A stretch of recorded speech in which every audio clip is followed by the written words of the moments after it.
अस्सलाम वालेकुम सलाम। कीम साहब, ये तहसीन एहसन भट्ट साहब पूछ रहे हैं क्या पत्थर की चक्की का आटा सेहत के लिए मुफीद है? हाँ, सेहत के लिए ना सिर्फ मुफीद है बल्कि ग़िज़ाइयत से भरपूर है। और बैठ जाओ।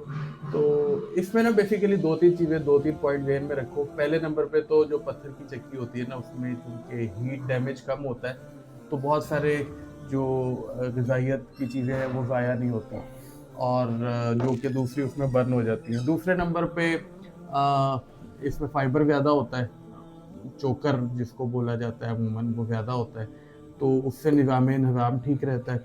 हाज़मा ठीक रहे तो बहुत सारे मसले पैदा ही नहीं होते, वैसे ही नहीं होते। तीसरे नंबर पे एक और इम्पॉर्टेंट चीज़ है कि इसका जो ग्लाइसेमिक इंडेक्स है, मतलब जिससे शुगर बढ़ती है, वो भी इसका कम होता है कंपैरेटिवली दूसरे आटे के, क्योंकि मैदा इसमें कम होता है ना, मतलब फाइबर ज़्यादा है, तो इस वजह से ये। तो बाकी तो आपको पता ही है कि पहले लोग जो है वो इतने अरसे से जो गंदम खाई जा रही है वो हाथ वाली चक्की पे, पत्थर वाली, अब वो नहीं मिलती।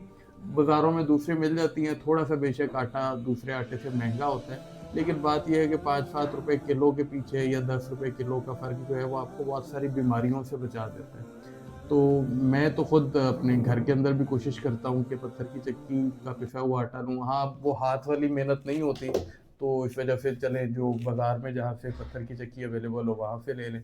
हाँ, ये उनसे रिक्वेस्ट ज़रूर करें कि उसको स्लो स्पीड पे चलाएँ आप, ताकि उसकी हीट डैमेज ना हो और उसका फ़ायदा रहे।